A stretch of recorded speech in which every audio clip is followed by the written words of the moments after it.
রতন ভাই, আমি সরাসরি প্রসঙ্গে যাচ্ছি। আজকে একটা নতুন দল, জাতীয় নাগরিক পার্টি, তার যাত্রা শুরু হলো। আপনি জানেন এখানে সরকারের উপদেষ্টা ছিলেন আগে কদিন আগে, মিস্টার নাহিদ ইসলাম, তিনি পার্টির আহ্বায়ক হয়েছেন। তো এই পার্টি হবে হবে ঘোষণা হবে, কবে হবে, আজ হবে, কাল হবে, প্রথম সপ্তাহে হবে না দ্বিতীয় সপ্তাহে হবে, এটা নিয়ে নানা কিছু হয়েছে। এর মধ্যে পার্টি মানে আপনার যাত্রা শুরুর আগেই নানা ধরনের তকমাও পেয়েছে, নানা অ্যাডজেক্টিভের সঙ্গে প্রয়োগ করা হয়েছে, অনেক কিছু হয়েছে। আবার তারা নতুন কিছু করার কথাও বলছে। তো প্রাথমিকভাবে আপনাদের মূল্যায়নটা কি এই পার্টি হওয়া নিয়ে, পার্টি গঠনের প্রক্রিয়া নিয়ে, এবং পার্টির প্রথম যে তাদের সভাটা হলো, সেই সভার যে তাদের বক্তব্য, সে তার প্রেক্ষিতে আপনাদের, আপনার দলের অথবা আপনার ব্যক্তিগতভাবে আপনার প্রতিক্রিয়াটা কি, এটা একটু জানতে চাই। ধন্যবাদ। নতুন দল হয়েছে, আমরা স্বাগত জানাই। তবে এই নতুন দলটা তেমন কোনো অবাক করা ঘটনা নয়। কারণ একটা কথা যখন বারবার মানুষ শুনতে থাকে, তখন আর মানুষ অবাক হয় না, তখন মানুষ মনে করে এটাই স্বাভাবিক। 5ই আগস্টের অভ্যুত্থানের পরে এই কথাটা খুব বেশি করে প্রচারিত হচ্ছিল যে একটা নতুন দল গড়ে উঠতে যাচ্ছে, এবং তারা অনেক কিছু নতুন করবেন বলে ঘোষণা দিয়েছিলেন। ফলে মানুষের মধ্যে একটা ধারণা ছিল যে একটা নতুন দল গঠিত হবে। আর আমাদের একটা অতীত অভিজ্ঞতা আছে। অভিজ্ঞতা হলো, যখনই কোনো বড় আন্দোলন হয়, বড় আন্দোলনের পরে যারা আন্দোলনের নেতৃত্বে থাকেন, তাদের মধ্যে একটা প্রবণতা থাকে, অথবা ইচ্ছা থাকে, অথবা প্রতিজ্ঞা থাকে, তিনটাই থাকে, যে তারা নতুন কিছু করবেন, পুরনো সমস্ত কিছুকে পরিত্যাগ করবেন। পুরনো দিয়ে কিছু হয়নি, তারা যেহেতু সবকিছু করেছেন, তারা সবকিছু ঢেলে ঢেলে সাজাবেন। যেমন ধরুন, আমাদের 47-এ যখন পাকিস্তান হল, হওয়ার পরে পরে কিন্তু নতুন দল গড়ে ওঠার প্রক্রিয়া ছিল, আমরা দেখেছি। আবার 71 সালে যখন দেশটা স্বাধীন হলো, দেশ স্বাধীন হওয়ার পরেও কিন্তু নতুন দল গড়ে উঠেছিল। তবে এই দুই দলের গড়ে ওঠার প্রক্রিয়ার সঙ্গে এবারে 24-এর গণ অভ্যুত্থানের পরে যে দল গড়ে উঠলো, তার সঙ্গে একটা মাত্রাগত পার্থক্য আছে।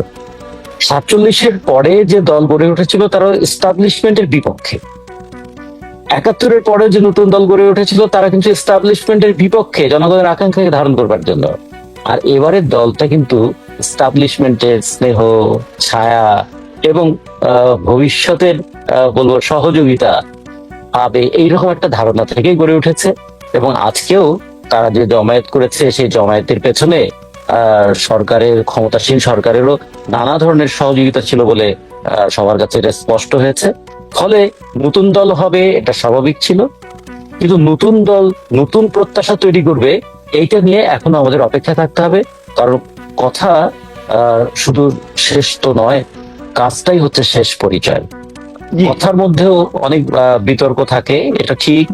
কিন্তু তারা যে কথাগুলো বলেছেন, সে কথাগুলো শুধু বিতর্কের জন্য নয়, কখনো কখনো তারা যে কথা মানে উপর স্থির থাকতে পারেননি, ইতিমধ্যে তার কিছুটা দৃশ্যমানতা লক্ষিত হয়েছে। আমরা এই প্রসঙ্গে আসবো। আপনার আগের কথা থেকে আমি একটা বিষয় বলতে চাই। আপনি দুটো উদাহরণ দিলেন, 47-এর উদাহরণ দিলেন, 71-এর উদাহরণ দিলেন, দিয়ে বললেন তখন যে নতুন দলগুলো হয়েছিল, তারা সেটা ছিল এস্টাবলিশমেন্টকে চ্যালেঞ্জ করে হয়েছিল। আর এবার যে নতুন দলটা হয়েছে, এটা হলো এস্টাবলিশমেন্টের স্নেহেও অথবা তার ছায়ায় গড়ে উঠেছে। তো আগের দুটো নতুন দল গড়ে ওঠার পর তাদের যে ভূমিকা, সেই ভূমিকা তো খুব ইতিবাচক প্রভাব সোসাইটিতে ফেলতে পারেনি, আমি যতটুকু বুঝি। তো এবার যদি স্নেহে গড়ে ওঠে, বিপরীত ধর্মী একটা পরিবেশে তারা গড়ে ওঠে, তাহলে এটা হয়তো প্রভাব ফেলতেও পারে। কিন্তু ইতিহাস তা বলে না। 47-এর পরে যখন আওয়ামী মুসলিম লীগ গড়ে উঠলো, তা কিন্তু একটা ইতিবাচক প্রভাব ফেলেছিল সেই সময়ে। কিংবা তার পরবর্তীতে যে ছাত্র সংগঠন গড়ে উঠেছিল, তারা যে ইতিবাচক ফল সমাজে নিয়ে এসেছিল, তার আমরা তিনটা জিনিস দেখেছিলাম। প্রথমত, ভাষা আন্দোলনে আমাদের একটা জাতির আত্মপরিচয়ের জায়গা তারা তৈরি করে দিয়েছিলেন। 2, 54 যুক্তফ্রন্ট নির্বাচনের মধ্য দিয়ে মুসলিম লীগকে তারা ধরাশায়ী করে দিয়ে এখানে একটা গণতান্ত্রিক রাজনীতির পথ রচনা করেছিলেন। 3 নম্বর, এই বাংলাদেশে একটা বিতর্ক তৈরি হয়েছিল যে ধর্মের ভিত্তিতে একটা দেশ কি হয়, নাকি দেশ গড়ে ওঠে মানুষের সংস্কৃতি, তার অর্থনীতি, তার ভৌগোলিক সীমারেখা, তার ভাষা এবং তার অতীতের দীর্ঘদিনের লড়াই সংগ্রামের মধ্য দিয়ে গড়ে ওঠা আকুতির মধ্য দিয়ে। ফলে এই প্রশ্নটা তারা ফয়সলা করেছিল। 71-এর পরেও, স্বাধীনতার পরে আমাদের যে আকাঙ্ক্ষা ছিল না, সাম্য, মানবিক মর্যাদা, সামাজিক সুবিচার চাই, যখন স্বাধীনতার পরে সেই জায়গায় ক্ষমতাসীনরা আর পা ফেলতে পারছিল না, খেয়াল করে দেখবেন 71-এর 16ই ডিসেম্বর দেশটা স্বাধীন হলো, 72 সালের জুলাই মাসের দিকে কিন্তু ছাত্র সংগঠন গড়ে উঠলো। আর আগস্ট অক্টোবরে গিয়ে নতুন দল যে গড়ে উঠলো, সেখানে তারা বলেছিল মুক্তিযুদ্ধের অপূর্ণ স্বপ্নকে তারা বাস্তবায়ন করবে, এবং সেই দল একটা ফ্যাসিস্ট হয়ে ওঠার প্রক্রিয়াকে তারা চ্যালেঞ্জ করেছে। পরবর্তীতে তারা কতটুকু তাদের ধারাবাহিকতা ধরে রাখতে পেরেছে এটা পরের বিষয়, কিন্তু সেই দিন কিন্তু ওই দল ছাড়া ক্ষমতাসীনদের যে কর্তৃত্ব, একচ্ছত্র আধিপত্য, সেটাকে চ্যালেঞ্জ করার মতো যুব শক্তির যে নৈতিক শক্তিটাকে ঊর্ধ্বে তুলে ধরার মতো আর কেউ ছিল না। ফলে এই দুই ক্ষেত্রে কিন্তু তারা একটা সোশ্যাল যে মরাল যে ভ্যালুস সেটা তারা গড়ে তুলেছিলেন, যে ক্ষমতার রুটি মাখন খেয়ে নয়, বরঞ্চ সেটাকে মানে উপেক্ষা করে প্রয়োজনে মাখনের পরিবর্তে রক্ত দিয়েও অধিকার রক্ষার সংগ্রামটা করতে হবে। সেটা ছিল একটা দিক। আর এবার কিন্তু আমরা ঠিক সেরকম দেখি নাই। এবার আমরা পুরো লড়াইটাই ছিল আমাদের ফ্যাসিবাদের বিরুদ্ধে, ফ্যাসিস্ট শাসনের অবসানের জন্য। কিন্তু 5ই আগস্টের পর অন্তত আগস্ট মাস জুড়ে গোটা দেশে মানুষের মধ্যে যে উচ্ছ্বাস ছিল একটা নতুন ধরনের রাজনীতি আমাদের এখানে গড়ে উঠুক, কিন্তু তার পরবর্তীতে কয়েকটা বিষয় প্রশ্নবিদ্ধ হয়েছে। লড়াইটা ছিল ফ্যাসিস্ট হাসিনার বিরুদ্ধে। হাসিনা ফ্যাসিস্ট হয়ে উঠেছিলেন প্রশাসন, পুলিশ এবং অন্যান্যদের সহযোগিতায়, ব্যবসায়ীদের সহযোগিতায়। কিন্তু শেখ হাসিনার পতন এবং পলায়নের পরে প্রশ্ন উঠলো জাতীয় সঙ্গীত পরিবর্তন করে ফেলো, প্রশ্ন উঠলো যে আমাদের এখানে সংবিধান পরিবর্তন করে ফেলো। মানুষ প্রশ্ন করলো আসলে ম্যান্ডেট কি এটা ছিল? আমরা তো লড়েছিলাম ফ্যাসিস্ট হাসিনার অবসানের জন্য, ফলে হঠাৎ করে এই বিষয়গুলো চলে এলো কেন? তো তখনই মনে হলো তাহলে আমাদের লড়াই এবং ভেতর থেকে যারা মানে লড়াই গড়ে তুলেছেন বলে যাদেরকে বলা হয়, তাদের আকাঙ্ক্ষা, জনগণের আকাঙ্ক্ষা এবং তাদের আকাঙ্ক্ষার মধ্যে মিল কি থাকছে? যে মানুষ অকাতরে জীবন দিল ছাত্রদের আহ্বানে এসে, বৈষম্য বিরোধী একটা আন্দোলনে যে শ্রমিক জীবন দিল, খেয়াল করে দেখবেন 5ই আগস্টের পর প্রথম জীবন দিল কিন্তু আবার ওই শ্রমিকরাই মজুরির দাবিতে। তারা 5ই আগস্টের আগেও জীবন দিয়েছে, 5ই আগস্টের পরেও জীবন দিচ্ছে। ফলে মনে হলো তাদের পাশে কি ছাত্ররা দাঁড়াতে পারলো না কেন? আজকেও দেখুন ঢাকা শহরে যে শিক্ষকরা রাস্তায় পড়ে আছে, নন এমপিও শিক্ষকরা, আমরা তো বৈষম্যের বিরুদ্ধে একটা লড়াই করেছিলাম। যারা এত বড় একটা সংগ্রাম করলেন, তারা কি এই বৈষম্য যেখানে যেখানে আছে, সেটা দিনমজুর হোক, শ্রমজীবী হোক, কৃষক হোক, ছাত্র হোক, এমনকি পরিচ্ছন্নতা কর্মী হোক, গৃহকর্মী হোক, তাদের পাশে কিন্তু এখনো খুব বেশি দাঁড়ানোর আমরা দৃষ্টান্ত দেখি নাই গত 7 মাসে। ফলে এই জন্য আমরা ভাবছি কি, যে মনে হচ্ছে যে আমরা একটা নতুন বন্দোবস্ত করে নিজেরা আমরা ক্ষমতাটাকে গড়ে তুলবো। ক্ষমতায় থেকে রাজনীতি করা আর রাজনীতি করতে করতে ক্ষমতায় যাওয়া, এই দুটোর মধ্যে কিন্তু একটা পার্থক্য আছে, সীমারেখা আছে। এইবার সেটা খুব ভালো দেখা যাচ্ছে না।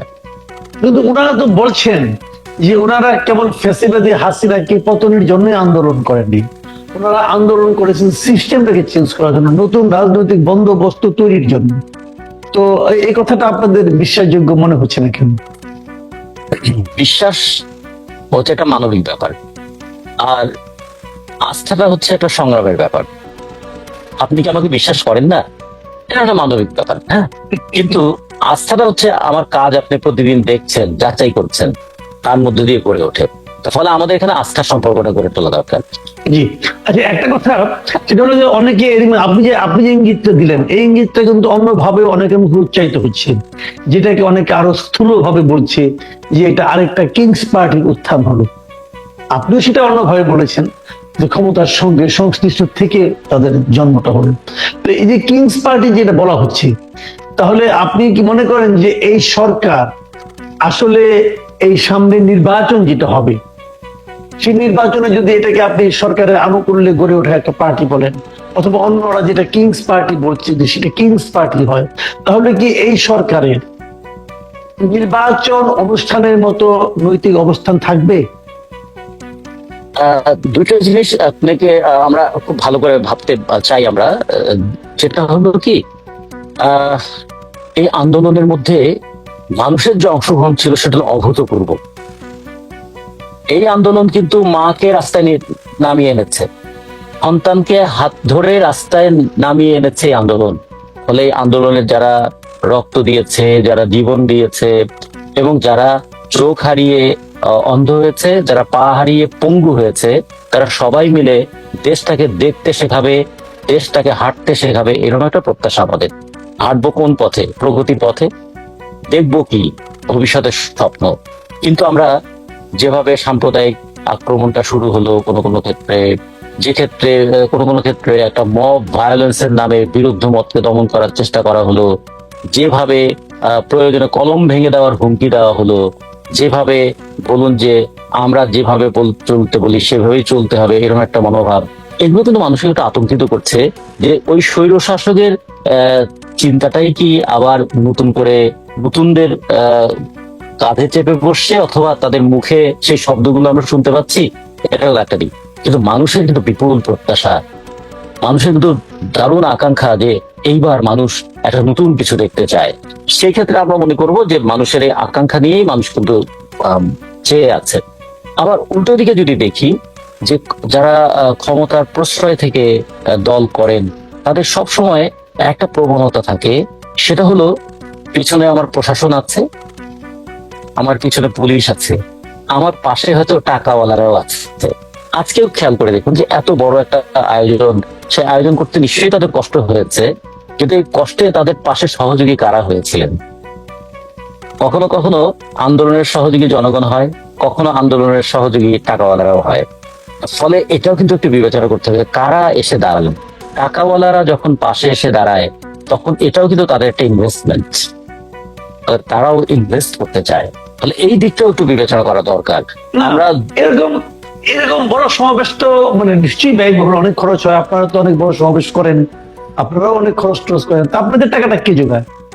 আমাদের যে কোনো আমাদের শুধু না, যে কোনো বামপন্থী দলের একটা সমাবেশ যদি আপনি করতে দেখেন, তাহলে দেখবেন 2, 3, 4 মাস ধরে একটা প্রস্তুতি চলে। জনগণের কাছে তারা প্রচার করে যায়, জনগণের কাছ থেকে অর্থ সংগ্রহ করে, কর্মীরা অর্থ সাহায্য করে, এবং কত মিনিমাম খরচে কত ম্যাক্সিমাম আউটপুট আনা যায় তার একটা চেষ্টা চলে। ফলে সেক্ষেত্রে দেখবেন আয়োজন যা থাকে, আড়ম্বর তত বেশি থাকে না। আমরা এখানে কিন্তু আয়োজনের সঙ্গে একটা আড়ম্বরও দেখেছি। আমরা আমাদের এই আজকের যারা নবীন বন্ধুরা, যারা রাজনীতিটা করবেন, নতুন একটা সমাজ গড়ে তোলার আকাঙ্ক্ষা ঘোষণা করেছেন, এখন এবারও তারা বলছেন তারা বৈষম্যের বিরুদ্ধে লড়বেন, বৈষম্যহীন একটা দেশ দেখতে চান, আর লুটপাট যেন এদেশে না হয়। তারা ভারতের দলও দেখতে চান না, পাকিস্তানের দলও দেখতে চান না, তারা বাংলাদেশের মতো করেই দেখবেন। হ্যাঁ, এটাই তো আমাদের চাওয়া। আমরা তো পাকিস্তান থেকে বিচ্ছিন্ন হয়েছিলাম স্বাধীন হওয়ার জন্য। স্বাধীন হওয়ার জন্য বিচ্ছিন্ন হয়ে আমরা তো স্বেচ্ছায় পরাধীন হতে পারি না। আমাদের আর সবচেয়ে বড় কথা, এই বাংলা ভূখণ্ডটাই এমন যে আমরা কখনো দিল্লির বর্ষতাও স্বীকার করি নাই, যখন দিল্লির সম্রাট ছিলেন তখনও। যখন সম্রাটের বিরুদ্ধে আমাদের ঈশা খাঁরা লড়েছিলেন এই সামান্য ক্ষমতা নিয়ে, আমাদের তিতুমিররা লড়েছিলেন, আমাদের সূর্য সেনরা লড়েছিলেন, আমাদের প্রীতিলতারা লড়েছিলেন, এমনকি আমাদের ওই ফকির সন্ন্যাস বিদ্রোহ যেটা হয়েছিল সেটাও এই ভূখণ্ডের, এমনকি সাঁওতাল বিদ্রোহ সেটাও তো এই অঞ্চলের। এত যেখানে ভালো ভালো উদাহরণ আছে, তারপরে আমরা আশাবাদী হতে পারছি না কেন? আমরা আশাবাদী তো, একটা জিনিস খেয়াল করে দেখুন, আশাবাদী হতে পারছি না এই কথাটা আমি কিন্তু কখনো ঠিক মনে করি না। খেয়াল করে দেখুন এই বাংলা কিরকম আন্দোলনের জায়গা। 47-এ ভারত বিভক্তির পরে ইন্ডিয়াতে কয়টা বড় আন্দোলন হয়েছে? 47 থেকে 2024 এই ভূখণ্ডে কতগুলো আন্দোলন হয়েছে? আমরা মানে 52-তে ভাষা আন্দোলন করলাম, 57-তে মৌলানা ভাসানী কাদমারি সম্মেলন করলেন, এবং তারপরে তিনি আমরা বড় বড় আন্দোলন করছি, কিন্তু সেই আন্দোলনটা কিন্তু আমরা ফলটাকে তো আমরা ধরে রাখতে পারছি না। আপনি বলেন, দুটো জিনিস ভাষা আন্দোলনের পর আমরা যেটা অর্জন করলাম, আমরা এটা ধরে রাখতে পারছি? বাংলা ভাষায় আপনি একটা সিম্পল উদাহরণ বলি, এই 24-এ যে আন্দোলনটা হলো, এই আন্দোলনে এই ছাত্ররা যতগুলি কর্মসূচি হাতে নিয়েছে, সবগুলি কর্মসূচির নাম ছিল ইংরেজিতে। Complete shutdown, Dhaka blocked. Bangla কোথায় রে ভাই? কোথায় বাংলা? আপনি আমাকে বলেন, স্টুডেন্ট ফার্স্ট, বাংলাদেশ ফার্স্ট, কোথায় বাংলা? কোথায়? আমি তো বাংলা দেখি না। তো 52 আমরা অর্জন করছি, কিন্তু আমরা কিছু ধরে রাখতে পারছি? ওটা কিন্তু আমাদের আরো সামনের দিকে নিয়ে যাওয়ার কথা ছিল, পারছি না তো। একটা হচ্ছে যে না পারার অনেকগুলো দৃষ্টান্ত আছে, কিন্তু পারার যে সম্ভাবনাগুলো আছে আমাদের দেখতে হবে সেই জায়গায়। মানে পরাজিত হওয়াটা একটা ঘটনা, কিন্তু বিজয়ী হওয়াটা হচ্ছে সম্ভাবনা। আমরা ঘটনাটাকে দিয়ে যেন ভবিষ্যতের সম্ভাবনাটাকে শেষ করে না দিই। খেয়াল করে দেখুন যে আমরা যে বলছি বাংলা, বাংলাটাও কিন্তু একটা বাংলা শব্দ নয়, সেটাও তো একটা ফার্সি শব্দ। কিংবা আমরা যদি দেখি আমি ঠিক প্রচুর অবাক শব্দ হচ্ছি না। আছে। মানে বাংলা ইংরেজি ব্যাপারটা না। আমার ব্যাপারটা হলো যে আমাদের সাধারণ মানুষের ভাষা, আমাদের সাধারণ মানুষের ভাষা কি ঢাকা ব্রোকেন বলেন আপনি? না, আমি যেটা বুঝি না। এবার হয়েছে কি, আহ, মানুষের মধ্যে একটা ব্যতিক্রম ধর্মী জিনিসের প্রতি আকর্ষণ তৈরি করার একটা প্রবণতা আছে। সেখান থেকে তারা মনে করেছিলেন যে হরতাল ঘেরাও এই কথাগুলো শুনতে শুনতে মানুষ বোধহয় একটা হয়েছিলেন। খেয়াল করেছেন মৌলানা ভাসানীকে একসময় কি বলা হয়েছিল? ঘেরাও আন্দোলনের নেতা। তার আগে বলছেন ফায়ার ইটার মৌলানা। হ্যাঁ, এই সময় বলতেন ঘেরাও আন্দোলনের জন্ম দিয়েছিলেন। কেউ খাবে কেউ খাবে না তা হবে না, এই স্লোগান তো মৌলানা ভাসানী দিয়েছিলেন। জালো জালো আগুন জালো, এই স্লোগান তো মৌলানা ভাসানী দিয়েছিলেন। ফলে এই স্লোগান গুলো তো আমাদের কাছে ছিলই। এখন হয়েছে কি, ওই এখন মোড়ক চেঞ্জের সময়, তো মোড়ক পাল্টানোটাই খুব গুরুত্বপূর্ণ। ভিতরের বিস্কিট কিন্তু একই আছে, বাইরের মোড়কটা পাল্টে গেল। তার মানে আপনি মোড়ক আপনি দিয়ে নতুন দলের খুব একটা আশাবাদী হতে পারছেন না।